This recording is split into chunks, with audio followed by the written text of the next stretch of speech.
നമസ്കാരം. കർമ്മ ന്യൂസിലേക്ക് സ്വാഗതം. ഇന്ന് കർമ്മരംഗം പരിപാടിയിലേക്ക് നമ്മളോടൊപ്പം പങ്കെടുക്കുന്നത് സ്വാമി ദത്താത്രേയ സായി സ്വരൂപ്നാഥ് ആണ്. സ്വാമി ഹിന്ദു മഹാസഭയുടെ കേരള ഘടകം പ്രസിഡൻ്റ് കൂടിയാണ്. തെരഞ്ഞെടുപ്പുമായി ബന്ധപ്പെട്ട് കേരളത്തിൽ ഹിന്ദു മഹാസഭയുടെ നിലപാടുകളും വിലയിരുത്തലുകളുമാണ് അദ്ദേഹം കർമ്മരംഗം ഈ പരിപാടിയിലൂടെ നമ്മളുമായിട്ട് പങ്കുവയ്ക്കുന്നത്. നമസ്കാരം സ്വാമി. തെരഞ്ഞെടുപ്പ് ചൂടിലാണ് കേരളം. അതെ. ഹിന്ദു മഹാസഭ എങ്ങനെയാണ് ഈ തെരഞ്ഞെടുപ്പിനെ നോക്കിക്കാണുന്നത് കേരളത്തിൽ? ഒന്ന്, ശബരിമല വിഷയം. രണ്ട്, അയോധ്യ വിഷയം. ഇത് രണ്ടും തന്നെയാണ് ഹിന്ദുവിനെ സംബന്ധിച്ചിട്ട് അല്ലെങ്കിൽ ഹിന്ദു മഹാസഭയെ സംബന്ധിച്ചിട്ട് നിലപാടുകൾ.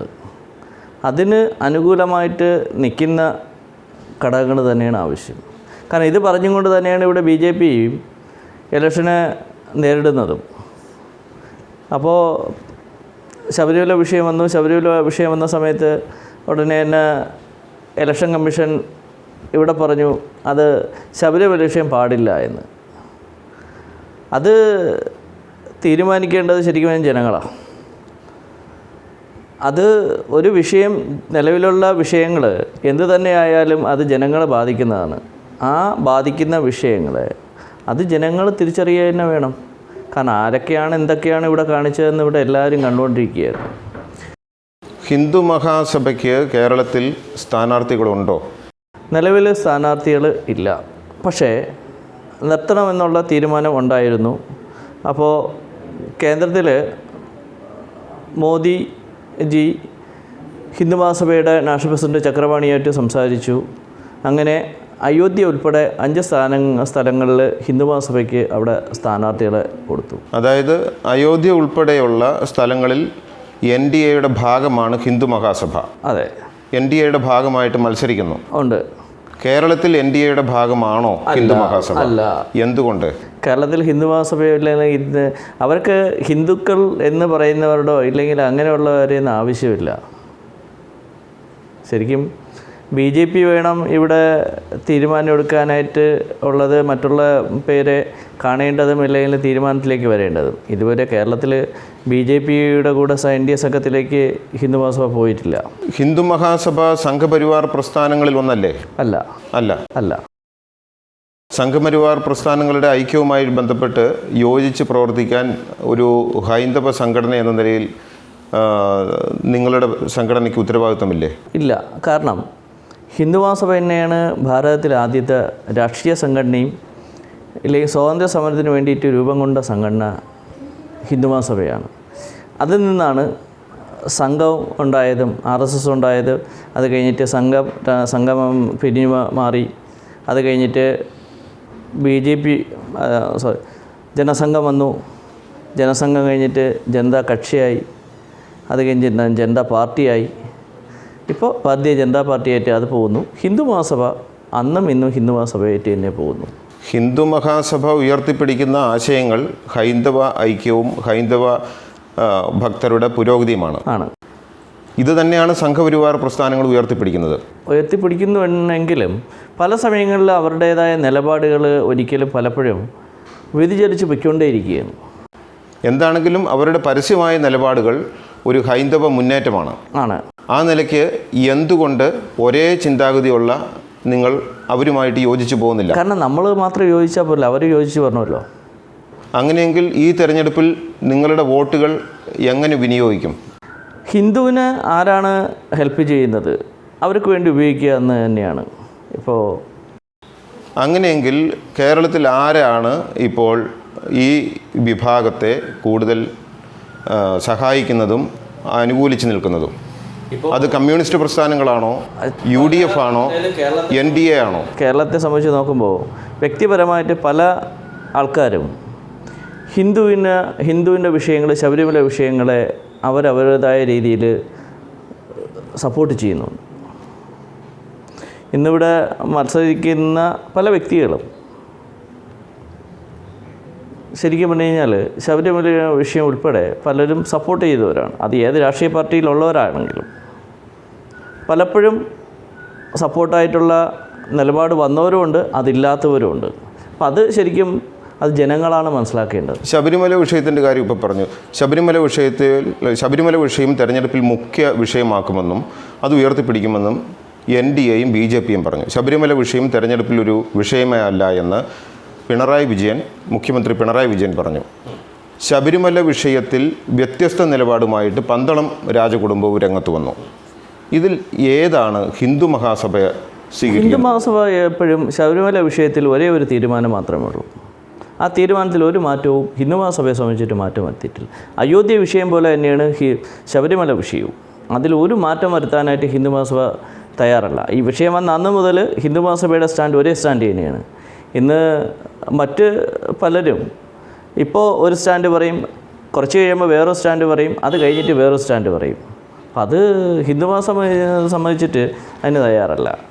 വോട്ട് രാഷ്ട്രീയം മാത്രമല്ല ഹിന്ദു മഹാസഭയ്ക്ക് ഹിന്ദുത്വം. അത് അടിയുറച്ച ഹിന്ദുത്വ അജണ്ടയും അടിയുറച്ച വിശ്വാസവും തന്നെയാണ്. അതായത് പറഞ്ഞു വന്നത്, ശബരിമല വിഷയം പരിഹരിക്കുന്നതിൽ കേന്ദ്ര ഗവൺമെൻറ്റിന് ചില നടപടികൾ എടുക്കാമായിരുന്നു. അവസാന ഘട്ടം വരെയും ഞങ്ങളത് പ്രതീക്ഷിച്ചിരുന്നു.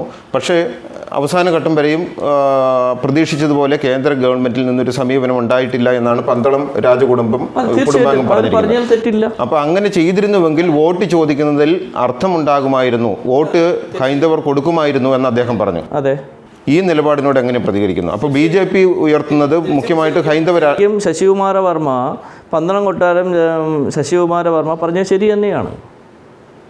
കാരണം ജനങ്ങൾ ഇതെല്ലാം കണ്ടുകൊണ്ടിരിക്കുന്ന കാര്യങ്ങളാണ്. ശരിക്കും അയ്യപ്പനെ സംബന്ധിച്ചിട്ട് അയ്യപ്പൻ വിശ്വാസികൾ എന്നുള്ളത് ഒരു രാഷ്ട്രീയത്തിലും ഉള്ളവരല്ല, എല്ലാ രാഷ്ട്രീയത്തിലും ഉണ്ട്. എന്നാൽ ശബരിമല അയ്യപ്പൻ്റെ പേരിൽ ആരും ഒരു രാഷ്ട്രീയത്തിലും നിന്നിട്ടല്ല നിൽക്കുന്നത്. പന്തളം കൊട്ടാരത്തിൻ്റെ ഈ ഒരു നിലപാടിന് മുന്നിൽ രാഷ്ട്രീയമുണ്ടെന്ന് കരുതുന്നുണ്ടോ? രാഷ്ട്രീയമുണ്ടോ എന്ന് ചോദിച്ചു കഴിഞ്ഞാൽ രാഷ്ട്രീയം ഉണ്ടോ എന്ന് ചോദിച്ചു കഴിഞ്ഞാൽ ഇല്ല എന്ന് വേണം പറയാം. കാരണം ശബരിമല വിഷയത്തെ സംബന്ധിച്ചിട്ട് അവരുടെ നിലപാട് എപ്പോഴും വ്യക്തമായിട്ടുള്ള നിലപാട് തന്നെയായിരുന്നു. അതെ, കാരണം അദ്ദേഹം മാർക്സിസ്റ്റ് പാർട്ടിയുടെ ഉന്നത ചുമതല ഉണ്ടായിരുന്ന ആളായിരുന്നു. അവർ അതിനകത്ത് പലരും അങ്ങനെയുള്ളവരായിരുന്നു. പക്ഷെ അവർ പ്രതീക്ഷിച്ച രീതിയിലൊന്നുമല്ല കാര്യങ്ങൾ നടന്നതും. ഇപ്പോൾ ഇടയ്ക്ക് BJP തന്നെ പറഞ്ഞു, ശബരിമല വിഷയമായിട്ട് ബന്ധപ്പെട്ട ശശികുമാര വർമ്മയ്ക്ക് അവിടെ സ്ഥാനാർത്ഥിയായിട്ട് മത്സരിപ്പിക്കാൻ വേണ്ടി വന്നാൽ തയ്യാറാണെന്ന് പറഞ്ഞു. പല പേരുകളിലൂടെ കേട്ടുവന്നു.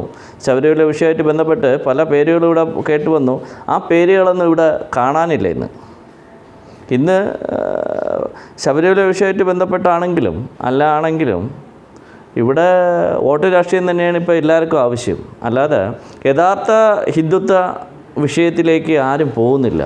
ഇപ്പോൾ ശബരിമല വിഷയത്തിൽ തന്നെ കേന്ദ്ര ഗവൺമെൻറ്റിന് ഓൾറെഡി ഓർഡിനൻസ് കൊണ്ടുവരാമെന്നേ ഉള്ളൂ. ഇപ്പോഴും നിലവിലും ചെയ്യാം. ഇപ്പം നിയമം വന്നു കഴിഞ്ഞാൽ പോലും അവർക്ക് മാറ്റാമെന്നുള്ളതേ ഉള്ളൂ. അതിനിട്ട് ഇഴക്കേണ്ട കാര്യമില്ല. അടുത്തിപ്പോൾ അവർക്ക് പോലും ഇപ്പോൾ തന്നെ ആവശ്യപ്പെട്ടുകൊണ്ട് ചെയ്യാമല്ലോ. ഞങ്ങളെ ജയിപ്പിച്ച് കഴിഞ്ഞാൽ ശബരിമല വിഷയത്തിൽ ഞങ്ങളെ വോട്ട് ചെയ്ത് നിങ്ങൾ ജയിപ്പിച്ച് കഴിഞ്ഞാൽ ഞങ്ങൾ ഓർഡിനൻസ് കൊണ്ടുവരാമെന്ന് അവർക്ക് തറപ്പിച്ച് പറയാൻ പറ്റുന്നില്ല. അതുപോലെ വീണ്ടും നമുക്ക് തെരഞ്ഞെടുപ്പിലേക്ക് തന്നെ പോകാം. രാഹുൽ ഗാന്ധി വയനാട്ടിൽ മത്സരിക്കുന്നു. പ്രതിപക്ഷത്തിൻ്റെ അടുത്ത പ്രധാനമന്ത്രി സ്ഥാനാർത്ഥിയാണ്.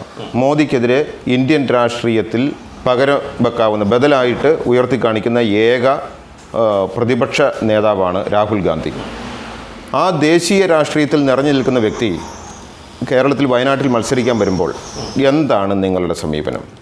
ശരിക്കും അവിടെ ശക്തമായിട്ടുള്ള BJPയുടെയോ ഇല്ലെങ്കിൽ ഹിന്ദു എന്ന രീതിയിലുള്ള ഒരു സ്ഥാനാർത്ഥി അവിടെ നിർത്തേണ്ടത് തന്നെയാണ്. ഒന്നുമില്ല എങ്കിൽ അവിടെ എത്രയോ ആദിവാസികളുണ്ട്. ആദിവാസികളെ മുൻനിർത്തിയാണല്ലോ അവിടുത്തെ പ്രക്ഷോഭങ്ങളും വിഷയങ്ങളും എല്ലാം. ഇന്ന് പല വിഷയങ്ങളവിടെ ആദിവാസികളുടെ പേരിലാണ് വരുന്നത്. അതെ, രാഹുൽ ഗാന്ധി വയനാട്ടിൽ മത്സരിക്കുമ്പോൾ നിലവിലവിടെ NDAക്കാണ് സ്ഥാനാർത്ഥി. രാജ്യവ്യാപകമായി ഉറ്റുനോക്കുന്ന ഒരു മണ്ഡലത്തിൽ BJPക്ക് സ്വന്തമായിട്ടൊരു സ്ഥാനാർത്ഥി ഇല്ല എന്നൊരു പോരായ്മ നിങ്ങൾ അവിടെ കാണുന്നുണ്ടോ? ഉണ്ട്, തീർച്ചയായിട്ടും അവിടെ നിർത്തേണ്ടതാണ്. വേണ്ടി വന്നു കഴിഞ്ഞാൽ ഹിന്ദു മഹാസഭ അവിടെ സ്ഥാനാർത്ഥിയെ നിർത്താൻ തയ്യാറാണ്. ഹിന്ദു മഹാസഭ എന്തിനാണ് അവിടെ മത്സരിക്കുന്നത്? കാരണം രാഹുൽ ഗാന്ധിക്കെതിരെ ഒരു NDA അവിടെ മത്സരിക്കുന്നു. അതോടൊപ്പം തന്നെ ബി ജെ പിക്ക് മറുവശത്ത് നോക്കുമ്പോൾ അവിടെ ബി ജെ പിക്ക് സ്വന്തമായ സ്ഥാനാർത്ഥി ഇല്ലതാണ്. അതെ, കാരണം അവിടെ ശക്തമായിട്ടുള്ളൊരു ഹിന്ദുത്വ അജണ്ടയുമായിട്ട് ബന്ധപ്പെട്ട് അവിടെ ശരിക്കും ഏറ്റവും കൂടുതൽ ഹിന്ദുക്കൾ അധിവസിക്കുന്ന സ്ഥലമാണ്, ഏറ്റവും കൂടുതൽ ആദിവാസികളുള്ള സ്ഥലമാണ്. ആദിവാസികളുടെ ശരിക്കും പാരമ്പര്യമായിട്ടുള്ള പലതും ഇന്ന് അവിടെ തച്ചുടച്ചുകൊണ്ടിരിക്കുകയാണ്, പല പേര് പറഞ്ഞുകൊണ്ട്. വനത്തിൻ്റെ പേര് പറഞ്ഞു കഴിഞ്ഞാലും ശരി തന്നെ, അല്ലാണ്ടാണെങ്കിലും അവിടെ ശരിക്കും പറഞ്ഞു കഴിഞ്ഞാൽ ആദിവാസിയിൽ തന്നെ ഉന്നതരായിട്ടുള്ള അവിടെ എത്രയോ പേരുണ്ട്. അതിൽ നിന്ന് ഒരാളിനെ അവിടെ ബി ജെ പിക്ക് സ്ഥാനാർത്ഥിയാക്കാമല്ലോ.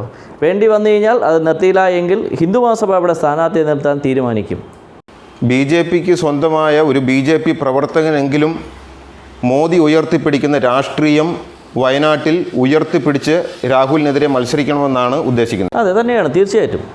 കാരണം തുഷാറിനെ സംബന്ധിച്ചിട്ട് നമ്മൾ ഡെയിലി കാണുന്നതാണ്, ഉറച്ച ഒരു തീരുമാനം എവിടെ എടുത്തിട്ടുണ്ട്. അവരുടേതായ തീരുമാനങ്ങൾക്ക് വേണ്ടി മാത്രം തന്നെയാണ് വെള്ളാപ്പള്ളിയും അതുപോലെ തന്നെയാണ് ഇദ്ദേഹവും മകനും അത് തന്നെയാണ് ചെയ്യുന്നത്. അവരുടെ വ്യക്തി താല്പര്യങ്ങൾ സംരക്ഷിക്കാൻ വേണ്ടിയിട്ട് അവർ എവിടെയും എന്തിനും നിൽക്കും, അല്ലാതെ ജനങ്ങളുടെ ആവശ്യത്തിന് വേണ്ടിയിട്ടോ ഇല്ലെങ്കിൽ പൊതു ആവശ്യത്തിനോ വേണ്ടിയിട്ടല്ല. അവരുടെ സേഫായിട്ടുള്ള കാര്യങ്ങൾക്ക് വേണ്ടിയിട്ട് അവർ ഏതറ്റം വരെയും പോകാനായിട്ട് തയ്യാറ് തന്നെയാണ്.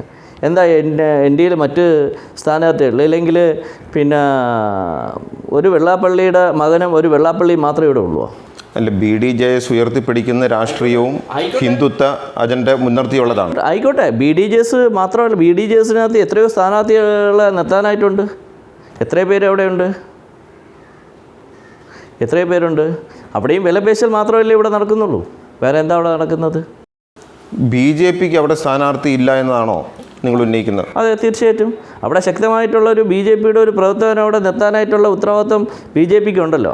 ഇവിടെ കേരളത്തിൽ അതിന് തയ്യാറില്ലാത്ത എന്തുകൊണ്ട്? ദേശീയ രാഷ്ട്രീയം ഉറ്റുനോക്കുന്ന വയനാട്ടിൽ ബി ജെ പിയും കോൺഗ്രസും തമ്മിലുള്ള മുഖാമുഖത്തിലുള്ള ഒരു പോരാട്ടം എങ്ങനെയാണ് ഒഴിവായിപ്പോയത്? കാരണം അവിടെ എന്താണ് നടക്കുന്നതെന്ന് അവിടെ ഉള്ളവർക്ക് പോലും അറിയാത്ത ഒരവസ്ഥയാണ്. ഇപ്പോൾ രാഷ്ട്രീയത്തിൽ പോലും എന്താണ് നടക്കുന്നതെന്ന് ആർക്കും തിരിച്ചറിയാൻ പറ്റാത്തൊരവസ്ഥയാണ്. എന്താണ് അവിടെ നടക്കുന്നതെന്ന് ഇപ്പോൾ കേന്ദ്രത്തിൽ മാർക്സിസ്റ്റ് പാർട്ടിയും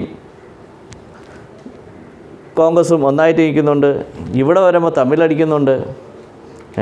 വയനാട്ടിൽ മത്സരിക്കാൻ തീരുമാനിച്ചോ? വയനാട്ടിൽ ഹിന്ദു മഹാസഭയെ സംബന്ധിച്ചിട്ട് അവിടെ സ്ഥാനാർത്ഥി നിർത്താൻ തീരുമാനമുണ്ട്. സ്വാമി മത്സരിക്കുമോ? വേണ്ടി വന്നാൽ മത്സരിക്കും. ആർക്കെതിരെ?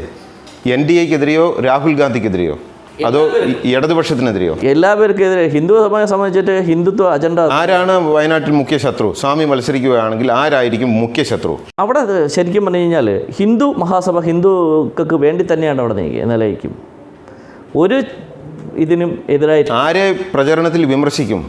ഇടതുപക്ഷത്തെയോ കേന്ദ്ര ഗവൺമെൻറ്റിനെയോ കോൺഗ്രസിനെയോ? അവിടെ വരുമ്പോൾ എല്ലാവരെയും വിമർശിക്കേണ്ടി വരും. കാരണം ആദിവാസികളുടെ എന്തെല്ലാം വിഷയങ്ങൾ അവിടെ ഉണ്ട്. ഇവരെന്ത് ചെയ്തു? കോടികൾ ആദിവാസികളുടെ പേരിൽ അവിടെ വന്ന ഫണ്ടുകൾ എന്ത് ചെയ്തു? അവിടെ വന്ന ഫണ്ടുകൾ മാത്രം മതി ഈ കേരളം മൊത്തവും ആദിവാസികളുടെ കാര്യം അന്വേഷിക്കാൻ വേണ്ടിയിട്ട്. അവിടെ വന്ന ഫണ്ട് മാത്രം മതി, അതെന്ത് ചെയ്തു എന്ന് അവിടുത്തെ ആദിവാസികൾ ചിന്തിക്കാനായിട്ടുള്ള സമയം. കേരളം ഉറ്റുനോക്കുന്ന മറ്റൊരു മണ്ഡലമാണ് തിരുവനന്തപുരം. ബി ജെ പിക്ക് വലിയ സാധ്യതകൾ കൽപ്പിക്കുന്നതാണ്. കഴിഞ്ഞ തവണ രണ്ടാമത് വന്നിരുന്നു. തിരുവനന്തപുരം മണ്ഡലത്തിൽ നിങ്ങളുടെ സമീപനം എന്താണ്? കാരണം ശരിക്കും ഹിന്ദുവിനെ ആര് സഹായിക്കുമോ അതിന് ചെയ്യുക എന്ന് തന്നെയാണ്. ഹിന്ദു മഹാസഭയെ സംബന്ധിച്ച് സ്ഥാനാർത്ഥി നിർത്തണമെന്ന് തന്നെയാണ് തീരുമാനം വന്നിട്ടുള്ളത്. അതിൽ നിന്ന് ഇനിയും മാറ്റം വന്നിട്ടില്ല. വേണ്ടി വന്നു കഴിഞ്ഞാൽ തിരുവനന്തപുരത്തും ഹിന്ദു മഹാസഭ നിർത്തും. കാരണം തമിഴ്നാട്ടിൽ അവിടെ ഹിന്ദു മഹാസഭയും ഇപ്പോൾ ബി ജെ പിയും സഖ്യത്തിൽ വന്നു കഴിഞ്ഞു. തമിഴ്നാട്ടിൽ ഹിന്ദു മഹാസഭയും എൻ ഡി എയും തമ്മിൽ സഖ്യത്തിലായിട്ടുണ്ട്. പക്ഷേ കേരളത്തിലായിട്ടില്ല. അത് മുന്നോട്ട് വരേണ്ടതാരാ? കേരളത്തിലുള്ളവരാണല്ലോ.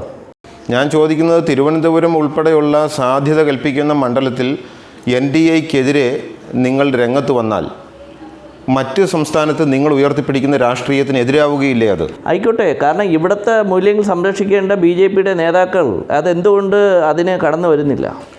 തിരുവനന്തപുരത്ത് കുമ്മനത്തിന് കിട്ടുന്ന 10 വോട്ടുകൾ പോലും അത് സ്വർണത്തിൻ്റെ പോലും മൂല്യമുള്ളതാണ്. അത്ര കഠിനമായ മത്സരമാണ്. പക്ഷെ അത് അവർ മനസ്സിലാക്കുന്നില്ലല്ലോ. അത് അവർ മനസ്സിലാക്കേണ്ടത് ആണല്ലോ. ബി ജെ പിയുടെ ഇവിടുത്തെ ഘടകങ്ങൾ അത് മനസ്സിലാക്കാത്ത എന്താ? അപ്പോൾ തിരുവനന്തപുരം ഉൾപ്പെടെയുള്ള മണ്ഡലത്തിൽ ഹിന്ദു മഹാസഭ സ്ഥാനാർത്ഥികളെ സ്വന്തമായിട്ട് ഇറക്കും, വേണ്ടി വന്നു കഴിഞ്ഞാൽ ചെയ്യും. അതിനുള്ള തീരുമാനം എടുത്തിട്ടുണ്ട്.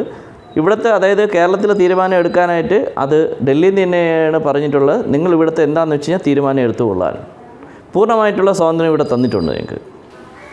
തിരുവനന്തപുരം മണ്ഡലത്തിൽ ഹിന്ദു മഹാസഭയ്ക്ക് എത്ര വോട്ടുകൾ സ്വാധീനിക്കാൻ പറ്റും?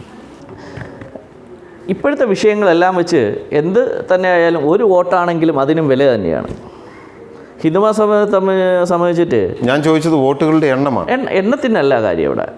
ഒരു വോട്ടാണെങ്കിൽ നിങ്ങൾ ഉയർത്തിപ്പിടിക്കുന്ന ആശയത്തിന് എത്ര പേര് പിന്തുണയ്ക്കും? ഇവിടെ ഹിന്ദു മഹാസഭ സംബന്ധിച്ചിട്ട് ഒരേ ഒരു ആശയം തന്നെയാണ്. അല്ല, ഞാൻ ചോദിക്കുന്നത് വോട്ടുകളുടെ കണക്കാണ്. വോട്ടുകളുടെ കണക്ക് തന്നെ. അത് എപ്പോഴും വോട്ടുകളെന്നുള്ളത് ഒരിക്കലും സ്ഥിരമായിട്ടുള്ളതല്ല. ഏകദേശം ഒരു തിരുവനന്തപുരം മണ്ഡലത്തിൽ വോട്ടുകളുടെ ഏകദേശം ഒരു ധാരണ ഉണ്ടാവുകയും. അതെ. എത്ര വോട്ടുകളാണ് നിങ്ങൾ പ്രതീക്ഷിക്കുന്നത്? എങ്ങനെ ആയിക്കഴിഞ്ഞ് കഴിഞ്ഞാലും ഒരു 10,000 വോട്ടിനകത്ത് എന്തായാലും കിട്ടും.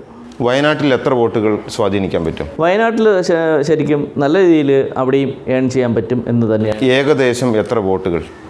അത് ഒരിക്കലും പറയാൻ പറ്റാത്തതാണ്. പത്തനംതിട്ടയിൽ BJP നല്ല മത്സരം കാഴ്ചവെക്കുന്ന ഒരു സീറ്റ്. അതെ. പത്തനംതിട്ടയിൽ നിങ്ങൾക്ക് എന്തെങ്കിലും സ്വാധീനമുണ്ടോ? ഉണ്ട്. എല്ലാ സ്ഥലങ്ങളിലും ഞങ്ങളെ സംബന്ധിച്ചൊരു സ്വാധീനമുണ്ട്. ഹിന്ദു സഭയെ സംബന്ധിച്ചിട്ട് എല്ലാ സ്ഥലങ്ങളിലും സ്വാധീനം തന്നെയാണുള്ളത്. അതിലൊരു വ്യത്യാസവും. എന്തായാലും നിങ്ങളുടെ നിലപാടുകൾ വളരെ വ്യക്തമാണ്. BJP ഏറ്റവും കൂടുതൽ അഗ്നിപരീക്ഷണം നടത്തുന്ന തിരുവനന്തപുരത്തും നിലപാടുകൾ വ്യക്തമായി. രാഹുൽ ഗാന്ധിക്കെതിരെ സ്വന്തം സ്ഥാനാർത്ഥിയെ ചിലപ്പോൾ സ്വാമി തന്നെ മത്സരരംഗത്ത് ഇറങ്ങുമെന്ന് പ്രഖ്യാപിച്ചിരിക്കുകയാണ്. ഈ ഘട്ടത്തിൽ എന്താണെങ്കിലും തെരഞ്ഞെടുപ്പിൻ്റെ മൂർധന്യത്തിലേക്ക് പോകുമ്പോൾ എല്ലാം നമുക്ക് നേരിട്ട് കാണാവുന്നതാണ്. അതെ. ഇത്രയും നേരം ഞങ്ങളുമായിട്ട് സഹകരിച്ചതിന് നന്ദി. നമസ്കാരം.